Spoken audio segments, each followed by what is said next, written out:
Biden's trap in Ukraine. Fear of escalation and promise of support collide. Foreign policy.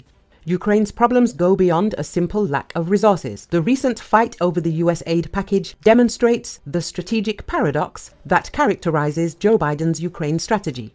On the one hand, he promised that the commitment to Ukraine will not weaken and that US support will be provided as long as needed. At the same time, the Biden administration has consistently expressed concern about escalation and the prospect of direct confrontation with nuclear Russia, writes Foreign Policy. Both goals are laudable, but taken together, they are increasingly working towards different results. Eventually, Biden's balancing act will become impossible, the article says. It is noted that the Biden administration's strategy for Ukraine is based on the idea that Kyiv, with the support of the collective power of the West, has time on its side. After Ukraine repelled the initial Russian invasion, this turned out to be true. With the situation seemingly turning into Ukraine's favor, Biden believed that Kyiv would not be harmed by precautions, including limiting the types of weapons Ukraine receives and the targets for strikes. Now, according to the authors, the assumption that time will be on Ukraine's side is looking increasingly dubious. Russia is rebuilding its military much faster than initial estimates, and its armed forces are now larger than before the war.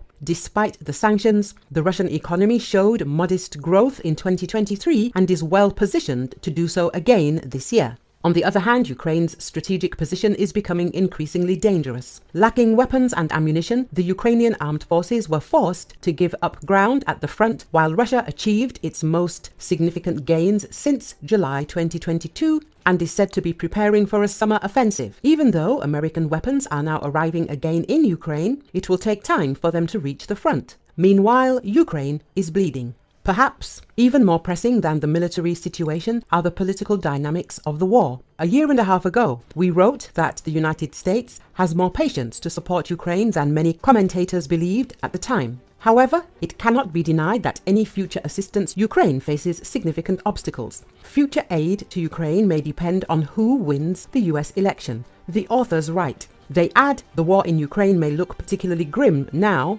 but the outcome of the conflict is far from certain. If Ukraine wants to regain its lost operational momentum, it will need more equipment and ammunition. Thanks to the latest aid packages, Ukraine has the resources to receive them. But more importantly, Ukraine and its Western backers will also need to change their overall approach. Ukraine can no longer afford to simply wait out the Russians. Instead, you will need to go on the offensive. For the Biden administration, however, taking such a risk would mean abandoning one of the pillars of its strategy of the last 2 years, choosing a single path, and accepting the potentially escalatory consequences that may arise.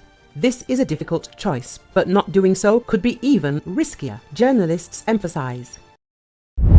The Ministry of Defense of Russia reported that it shot down 108 Ukrainian drones, 51 of which were over Crimea, 44 over the Krasnodar territory, 6 in the Black Sea, the same number over the Belgorod region and 1 over the Kursk region. If Russian military data is correct, this is likely the largest number of drones fired into Russian-controlled regions in one night. As a result of the attack, problems with light began in Sevastopol, and the Tuapse oil refinery also caught fire.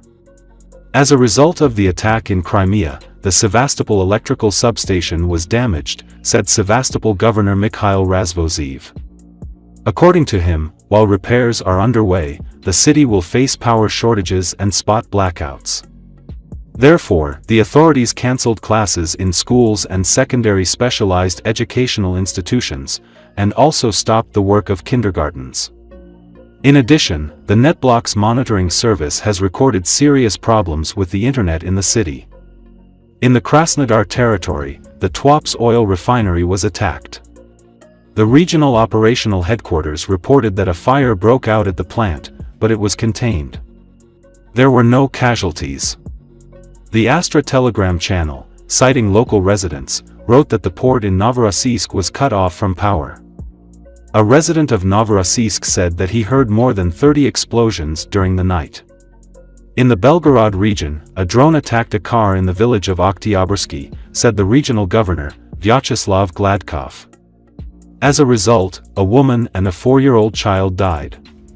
The last massive drone strike took place on April 27 and was aimed at the Krasnodar region. Then, according to the Russian Ministry of Defense, the region was attacked by 66 UAVs, and the work of the Slavyansk oil refinery was partially stopped. The latest shelling may indicate an intensification of Ukrainian air attacks on Russian regions and Crimea against the backdrop of Russia's offensive in the Kharkov region.